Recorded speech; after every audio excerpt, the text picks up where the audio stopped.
ఆయన ఇంధన ఆదా చర్యల్లో భాగంగా నిర్ణయం తీసుకున్నారు ప్రధాని. కేవలం 2 వాహనాల్లోనే మోదీ ప్రయాణించారు. భద్రతా ప్రమాణాలు కొనసాగిస్తూనే మినిమం మూవ్మెంట్ పాలసీ అమలు చేశారు ఆయన.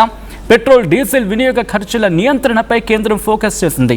ప్రధాని పిలుపుతో కాన్వాయ్ తగ్గించుకున్నట్టు కేంద్ర మంత్రులు కూడా ప్రకటించుకున్నారు. ఇప్పటికే కాన్వాయ్ను సగానికి పైగా తగ్గించుకున్నారు కేంద్ర హోంశాఖ మంత్రి అమిత్ షా. ముందు మీరు చూడొచ్చు, బిఫోర్ అండ్ ఆఫ్టర్ విజువల్స్లో చూడొచ్చు.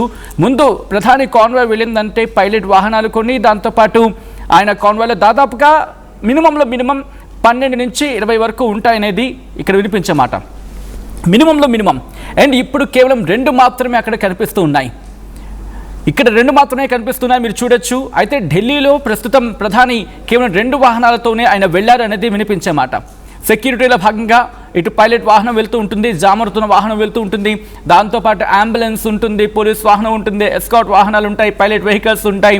దాంతోపాటు ప్రధాని మోదీకి సంబంధించి కాన్వాయ్లో ఇంకా పెద్ద ఎత్తున వెహికల్స్ ఉంటూ ఉంటాయి. వాటన్నిటి కూడా పూర్తిగా కట్ చేయడం జరిగింది, రిడక్షన్. దట్టు ఇటు కేంద్ర హోంశాఖ మంత్రి అమిత్ షా కూడా తన కాన్వాయ్ని తగ్గించుకున్నారు. ఉదయం ప్రధాని మోదీ క్లియర్ డైరెక్షన్స్ ఇచ్చారు. మీరు నా కాన్వాయ్ని తగ్గించండి, దాంతోపాటు ఎలక్ట్రికల్ వెహికల్స్కి మూవ్ ఆన్ అయ్యే ప్రయత్నం చేయండి, ఎందుకంటే ఇంధన ఆదా దిశగా ఈ ప్రమాణాలు పాటించండి అంటూ కూడా ఇటు ప్రధాని ప్రభుత్వానికి డైరెక్షన్స్ ఇచ్చారు, ఇటు అధికారులకు డైరెక్షన్స్ ఇచ్చారు. ఈ క్రమంలోనే ఈ డెవలప్మెంట్ చోటు చేసుకుంది. Interesting development. But is it possible? ఎందుకంటే సెక్యూరిటీ గురించి మాట్లాడుకున్న సందర్భంలో ప్రధానికి థ్రెట్ ఉందనేది ఇన్ఫ్యాక్ట్ ఇంటెలిజెన్స్ వర్గాల నుంచి కూడా వినిపించే మాట. అందుకంత భారీ కాన్వాయ్ ఉంటుందనేది. ఇప్పుడు ఇది మన ఇంటెలిజెన్స్ కావచ్చు, లేకపోతే సెక్యూరిటీ విభాగాలకు కాస్త ఇబ్బందికర వాతావరణం కాదా? సెక్యూరిటీ కల్పించే విషయంలో మాట్లాడుకునే ప్రయత్నం చేద్దాం. బట్ ఈ డెవలప్మెంట్ ఎలా చూడాలి? ఇదే అంశానికి సంబంధించి డీటెయిల్ ఇన్ఫర్మేషన్ అందించేందుకు మా AP input editor Krishnamohan phone లైన్లో జాయిన్ అవుతున్నారు. Krishnamohan, interesting development. ప్రధాని మోదీ 2 రోజుల క్రితం హైదరాబాద్లో మాట్లాడుకొచ్చారు. హైదరాబాద్ వేదికగా అంటే తెలుగు రాష్ట్రాల వేదికగా ప్రపంచానికి చెప్పుకొచ్చారు, మరి ముఖ్యంగా భారతదేశానికి చెప్పుకొచ్చారు. ఇటు మనం కాస్త జాగ్రత్త వహించాల్సిన పరిస్థితి అని చెప్పి ఇప్పుడు ఆచరణలోకి వెళ్ళారు. ఈ డెవలప్మెంట్ ఎలా చూడాలి కృష్ణమోహన్? సత్యన్న, బేసిక్గా నిన్న గతంలో మోడీ 2000 రూపాయల నోట్ల రద్దు ఒక రోజు ముందు ఎట్లా చెప్పారో, ఆయన ఒకే నిర్ణయాన్ని చాలా కీలకమైన దేశ ఆర్థిక పరిస్థితులు రాబోయే రోజుల్లో చాలా ఘోరంగా ఉంటాయని చెప్పి చెప్తున్న నేపథ్యంలోనే పెట్రోల్ విషయంలో కావచ్చు, బంగారు విషయంలో కావచ్చు చాలా సూచనలు అయితే మనకి ఇచ్చిన పరిస్థితి మనం చూసాం. ఆ సంచలన నిర్ణయంతోనే ఆయన కూడా ఈ రోజు నిన్న అంటే హైదరాబాద్ లో ఉమ్మడి తెలుగు రాష్ట్రాల గురించి మాట్లాడితే దేశవ్యాప్తంగా కూడా ఆయన కొన్ని సలహాలు ఇచ్చారు.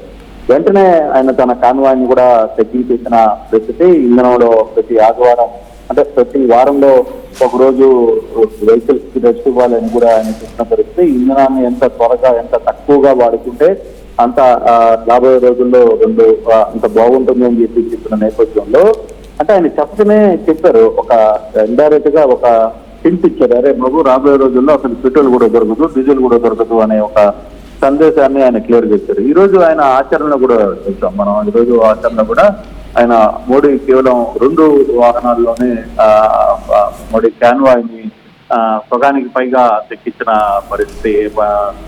మినిమం మూవ్మెంట్ పాలసీ కావాలి అని చెప్పి చెప్తున్నారు. అట్ ద సేమ్ టైం అవసరమైతే కాన్వాయ్ లో బ్యాటరీ వెహికల్స్ కూడా వాడండి చెప్తే మీరు ఇంధనానికి సంబంధించిన వెహికల్స్ ని ఎంతవరకు తగ్గిస్తే అంత బెటర్ అని చెప్పి ఏం చూపించారు. అందుకే ఆయన ఈ రోజు అమలు కూడా చేశారు. ఈ యాంగిల్లోనే కేంద్ర మంత్రులు కూడా చాలా వరకు మనం చూసుకుంటే అమిత్ షా, అలాగే జేపీ నడ్డా, అలాగే రామ్మోహన్ నాయుడు, సిఆర్ పాటిల్ కూడా తమ వాహన వెహికల్స్ ని కాన్వాయ్ని పూర్తిగా తగ్గించుకున్న పరిస్థితి. ఈ రోజు చంద్రబాబు కూడా ఈ రోజు మాట్లాడుతూ రాబోయే రోజుల్లో పరిస్థితులు చాలా ఇబ్బందులుగా రాబోతున్నాయి, కాబట్టి మీరు ఇమీడియట్ గా దీన్ని ఎంతవరకు తగ్గించుకోగలిగితే అంత బాగుంటుందని కూడా ఆయన చెప్పే ప్రయత్నం చేశారు.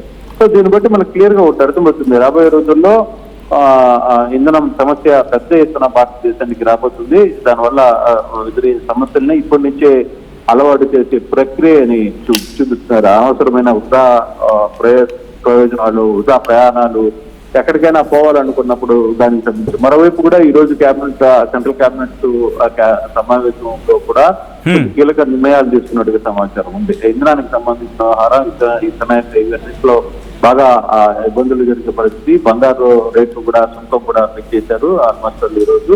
అట్ ద సేమ్ పెట్రోల్ కూడా కొంత షార్టేజ్ వస్తున్న పరిస్థితిలో పెట్రోల్ కూడా రేట్లు పెరిగే పరిస్థితులు తప్పవని అంచనా వస్తోంది. సో డెఫినెట్ గా ఇప్పుడున్న పరిస్థితులను బట్టి మోడీనే తన కాన్వాయ్ని, భారత ప్రధాని తన కాన్వాయ్ని ఆపుకొని కాన్వాయ్లో సగానికి సగం తగ్గించుకుని 2 వాహనాల్లో వెళ్తున్నప్పుడు మిగతా వాళ్ళకి ఏంటి అనేది ప్రశ్న ఉత్పన్నమవుతుంది.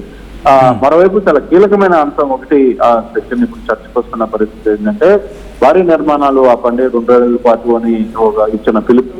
2 ఏళ్ల పాటు భారీ నిర్మాణాలు దేనికి కూడా ఆపాలి, ఖర్చు విపరీతంగా పెరుగుతోంది అని వస్తున్న సందర్భం. సో ఇవన్నీ కొంత అంటే ఇది కేవలం మోడీ చెప్తున్న వ్యక్తి రాబోయే రోజుల్లో మొత్తం భారతదేశంలో ఉన్న ప్రజలు ఎదుర్కోబోయే సమస్య, అతిపెద్ద సమస్య. దీన్ని చాలా ఈజీగా తీసుకోవచ్చు, చాలా క్లిష్టంగా తీసుకోవాల్సిన పరిస్థితి. రాబోయే రోజుల్లో ఇవి ఎటువంటి తీవ్రతరం చేయబోతున్నాయని చూడాలి. అందుకే సాధ్యమైనంత వరకు మన అలవాట్లను మార్చుకోవాలని చెప్తున్నారు, మన ఫుడ్ హ్యాబిట్స్ ని మార్చుకోవాలని చెప్తున్నారు, మన ప్రయాణాలని జలసాలను తగ్గించమంటున్నారు, ఖర్చును తగ్గించమంటున్నారు, బంగారాన్ని కొండ మానండి అని చెప్తున్నారు. ఈ రోజు కూడా ఒక పాలసీ తీసుకుని వచ్చారు. ఏదైనా 100 గ్రాములు ఉన్న బంగారం ఉన్నా సరే మీరు బ్యాంకులో డిపాజిట్ చేసుకునే విధంగా కొత్త పాలసీ తీసుకుని అనుకూలంగా ట్రై చేస్తుంది. అలాగే కార్డ్స్ రూపంలో అంటే బంగారం కొనాలి అని అనుకునేవాడు ఒక 1,00,000 రూపాయలకి బంగారం కొనుక్కునేవాడు 1,00,000 రూపాయలకి బాండ్ కొనుక్కోండి, దానివల్ల ఇంట్రెస్ట్ పెంచామని ప్రయత్నం చేస్తున్నారు. కానీ దానివల్ల కొంత నష్టం ఉన్నప్పటికీ కూడా ప్రభుత్వం భరించడానికి సిద్ధంగా ఉంది. బట్ ఈ గోల్డ్ కొనే అవకాశం మాత్రం మ్యాక్సిమం తగ్గించుకోండి అని చెప్తున్నారు. ఇంధనం పూర్తిగా కూడా ఇబ్బందులు గురయ్యే అవకాశం ఉంది అనేది చాలా క్లారిటీగా మనకున్న సమాచారం. కాబట్టి మోడీ లాంటి వ్యక్తులు చాలా కీలక నిర్ణయం తీసుకున్నప్పుడు సామాన్య ప్రజలుగా మనం ఇటువంటి వ్యవహారంలో కొంత జాగ్రత్త వహించాల్సిన పరిస్థితి చాలా స్పష్టంగా కనపడుతోంది. రైట్, అంటే ఇది కేవలం ప్రధానికి మాత్రమే పరిమితమయ్యే అవకాశం ఉందనుకోవాలా, లేకపోతే రాష్ట్రాలకు సంబంధించిన ముఖ్యమంత్రి కూడా ఫాలో అయ్యే అవకాశం కనిపిస్తుంది? ఎందుకంటే ఇటు ప్రజల నుంచి కూడా పెద్ద ఎత్తున మాట వినిపించింది, ముందుగా మీరు అధికారులు లేకపోతే ప్రభుత్వం వీటిని అమలు చేయండి, ఆ తర్వాత ప్రజల మీదకి వెళ్దురు కానీ అని చెప్పి అన్న తర్వాత బహుశా దానిలో భాగంగా కేంద్రం కూడా ఆలోచించి ఉండొచ్చు అనే ఒక చర్చ జరుగుతున్న క్రమంలో ఇప్పుడు ప్రధాని అయితే ఆచరణాత్మకంగా చూపించే ప్రయత్నం చేశారు. అండ్ ఇది రాష్ట్రాలకు కూడా కంటిన్యూ అయ్యే అవకాశం ఉందా? రాష్ట్ర ముఖ్యమంత్రులు కూడా కొనసాగించే అవకాశం ఉందా? డెఫినెట్ గా ఉంది. ఇప్పుడు అందుకే నేను ఈ రోజు ఇప్పుడు చెప్తున్నాను. చంద్రబాబు మాట్లాడుతూ ఒక మాట చెప్పారు, ఆ క్యాన్వాయ్ మాట్లాడమని ఒక సూచన ప్రధాని ఇచ్చారు, చాలా సీరియస్ గా తీసుకోవాలని చెప్పిన పరిస్థితి. సో కేంద్ర మంత్రులు రామ్మోహన్ నాయుడు తన కాన్వాయ్ని తెప్పించుకున్నారు, నడ్డా తన కాన్వాయ్ని తెప్పించుకున్నారు, చాలా మంది కాన్వాయ్ని తెప్పించుకున్న పరిస్థితి. అమిత్ షా కాన్వాయ్ని ఆయన కూడా తెప్పించుకుంటారు. రాబోయే రోజుల్లో ఇది ఒక ఇండికేషన్ అయిపోతుంది, ఖచ్చితంగా ఒక ఆర్డర్సే రాబోయే పరిస్థితి. ఇక మంత్రులు ఐఏఎస్లు కూడా ఊరికినే మీరు పెట్రోల్ వాహనాలు విపరీతంగా తిరగద్దు, పోలీస్ వ్యవస్థలో మీరు ఎక్కడికంటే అక్కడ జలసాలకి తిరగద్దు అని చెప్పే పరిస్థితి ఉంటుంది. ఒక ఎస్పీ స్థాయి అధికారి వెళ్తే ఆయన చుట్టూ 6 వాహనాలు వెళ్తాయి ప్రోటోకాల్ కి, లేదు ఆ మొబైల్ కింద. సో ఇట్లాంటివన్నీ కూడా తగ్గించాల్సిన అవసరం ఉంది అనేది చాలా క్లియర్ గా చెప్తున్న పరిస్థితి. సో ఇక అధికారులు కూడా రాబోయే రోజుల్లో కూడా దాన్ని చాలా సీరియస్ గా తీసుకున్న పరిస్థితి అయితే కనపడుతుంది. Right Krishnamohan, thanks for the inputs and thanks for that information. మొత్తంగా అయితే మాత్రం ప్రధాని మోదీ సంచలన నిర్ణయం తీసుకున్నారు. తన కాన్వాయ్ని ఏకంగా 2 వాహనాలకి తగ్గించుకున్నారు. ఆయన ఇంతవరకు దాదాపుగా 2 డజన్లు కొన్ని సందర్భాల్లో, అంతకు మించి అనుకోవాలి. వీటిని ఇప్పుడు కేవలం 2కే పరిమితం చేసుకున్నారు ప్రధాని. కాన్వాయ్లో వాహనాన్ని తగ్గించుకున్నారు ఆయన. ఇంధన ఆదా చర్యలో భాగంగా కేంద్రం కీలక నిర్ణయం తీసుకుంది. కేవలం 2 వాహనాల్లోనే మోదీ ప్రయాణించబోతున్నారు. భద్రతా ప్రమాణాలు కొనసాగిస్తూనే మినిమం మూవ్మెంట్ పాలసీ అమలు చేయబోతుంది కేంద్రం.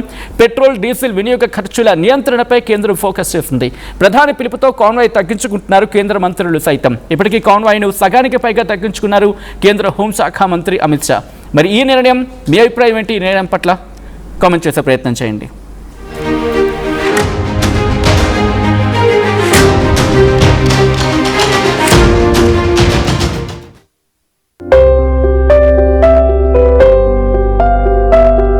చిన్న చిన్న ఆనందాలు 35 ఏళ్లుగా నా జీవితంలో లేవు. 35 ఏళ్లుగా నేను డైపర్లలో బ్రతికాను. 6 సెంటీమీటర్ల ఫిస్టులా నా మూత్రాశయంలో లీకు కారణమైంది. ఎవరూ నాకు సహాయం చేయలేకపోయారు. ఏఐఎన్యూలో వైద్యులను కలిసే వరకు అక్కడ వారు రోబోటిక్ శస్త్రచికిత్సతో నాకు పరిష్కారం ఇచ్చారు. వారు నా ఆత్మవిశ్వాసాన్ని కూడా తిరిగిచ్చారు. Precision care makes it possible. The Center for Robotic Surgery at AINU